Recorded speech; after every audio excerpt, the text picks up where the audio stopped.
دې ته کتیبة الحنانه ویل کېږي. کتیبة الحنانه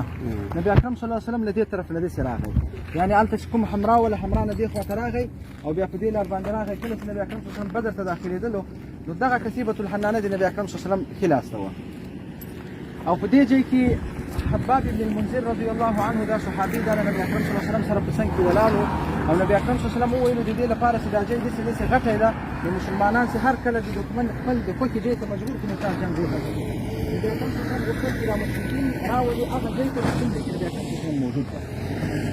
حباب بن المنذر صحابي هغه ورته وویل یا رسول الله هذا قید او خداع ورأي ومكيده او منزل انزلك الله. دغه ځای چې دا تا منتخب کړی دی آیا دا درته الله تعالی فرمایلي دي او که دا خپل سوچ دا ده چې موږ به دلته جنګ کوو. نبي اکرم صلی الله علیه وسلم حرب ومکیده دا ځای زه خپله منتخب کوم. نو حباب بن المنذر چې هغه په بدر کې ډېر بلد و هغه ورته یا رسول الله بدر کې لاندې کویان دي په دې کویانو ځکه په جنګ کې هر سړی چې د هغه تږی کېږي په دې کویانو باندې که د موږ غلبه راسي نو بیا موږ په دې باندې ځکه غالبه کېږو چې اوبه به د موږ په لاس کې او خامخا دې اوبو ته ضرورت لري او په دې کې شپه تېرېږي. نو نبي اکرم صلی الله علیه وسلم له دې ځای نه لاندې کته شو د حباب بن المنذر دا ده. دویم دا ده چې نبي اکرم صلی الله علیه وسلم په دې ځای کې لمونځ کولو ماسوتن کې ونې سره او بیا داسې یو جوله وکوله دا اوس یې موږ واقعه بیان کړه او بیا هغه کس ولیدو هغه نه یې پوښتنه وکوله. درېیمه واقعه له دې غونډۍ سره دا راغلې ده چې په دې غر کې نبي اکرم صلی الله علیه وسلم دلته موجود و چې له دې ځای علي رضی الله عنه هغه یې ولېږلو بدر ته او هغو دوه کسان راوستو چې هغه یې تړلي وو او هغه یې بیا وویلو چې موږ د ابوجهل د قافلې یو او هغو عدد ورته معلوم کړو دی د لښکر عدد یې ورته معلوم کړو. دویم دا و چې عمار بن یاسر د شپې ولېږلو او د هغو په لښکر کې دوی شپه تېره کړه. هغه ټول واقعات له دې ځای نه نو دغه کتیبة الحنانه د نبي اکرم صلی الله علیه وسلم کې طرف ته وه او دا په دې ځای باندې پرته ده داسې نه ده چې د دې ځای نه دا خوځېږي په دغه شکل باندې چې دا پرته ده بل په دې باندې سړی سم نه داسې یې لکه د مونږ غېږ کې سم وي په مقابل د دې نورو غرونو کې چې په هغو کې تیږې ډېرې دي او هلته څوک نشي سملسلی د دې وجې نه حنانه ورته وایي.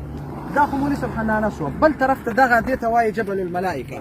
د دې ملائکه و د هغه په وجه شو چې لکه څنګه چې احد ته دوی دغه ګروپان لګولي دي او دغه رنګې جبل سلعة چې لګولي دي ځکه هلته نبي اکرم صلی الله علیه وسلم د اولس ورځې تېرې کړې دي نو دغه رنګې جبل ملائکه ورته هم هغه بلا ان تصبروا وتتقوا ويأتوكم من فورهم هذا يمددكم ربكم ب5000 من الملائکة مسومین. نو په دې غره باندې الله تعالی ملائکې دلته رانازلې کړي چې کوم په سورة انفال کې د هغو واقعه ده او په سورة آل عمران کې د هغو واقعه مکمله تفصیلي ذکر ده. په دې کې واقعه دا ده چې دوه کسان دلته ناست او دوه کسان بل طرف ته ناست. یو کس وایي چې هغه نبي اکرم صلی الله علیه وسلم بیا ورته وروسته هم ویلو چې دوه کسان و هغه دواړه ناست ویلي چې نن خو خامخا مسلمانان ناکامېږي او له مسلمانانو نه چې کوم اوښان پاته کېږي هغه به موږ هم ونیسو. نو دلته په انتظار د دې و چې مسلمانان به کله ناکامېږي. له دې ځای نه د ټول جنګ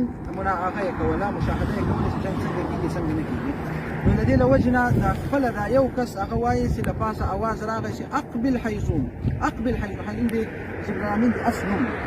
نو هغه د اواز دومره تېز ووایي دا د ما ملګری چې د هغه زړه ودرېد او هغه هلته مړ شو. الله اکبر. او له هغه نه وروسته بیا ملایک چې دي هغه انسان په قدرت باندې ځکه د ملایکو یو قدرت دی چې دا ټوله دنیا غرق کوي. د دې وجې نه د ملایکو جنګ هم نه وزده الله تعالی ورته جنګ وکړو او بیا الله تعالی د یو انسان په طاقت په قوت باندې الله تعالی دې ته طاقت ورکړو که نه د ملایکو قدرت له هر څه نه زیات ده. نو د یو انسان په هغه باندې د دې وجې نه په جنګ کې چې هر کس کتلی سوی ده چې په ګوتو باندې او په چټونو وهل سوی ده او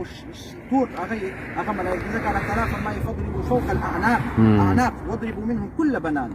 نو مسلمان خو داسې نشو کولی بشر چې هغې ته یې ویلي اوس ته دا ګوتې هغه که زه د ګوتو باندې بیا په چټ باندې هغه چې هر ځای برابر شو هلته دې ووهلې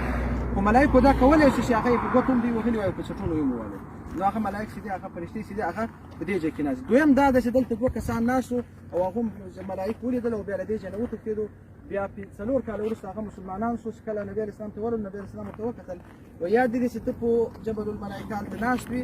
او د موږ د جنګ سیل دې کوله او له بل طرف نه جبرایل راغی هغه کلمه فورا کلمه وویله چې نبي اکرم صلی الله علیه وسلم نه موږ لیدلي یو نه نبي اکرم صلی الله علیه وسلم ته موږ هلته ورغلي یو دا څنګه ورته معلوم وه چې موږ دلته ناست او موږ د جنګ هغه کوو مشاهده یې کوله. نو هغه دغه دوه غرونه وو نو نبي اکرم صلی الله علیه وسلم بیا دا یې پرېښود او لاندې سیده بدر ته کښته شو ورڅو لاندې بدر موږ بدر خاطره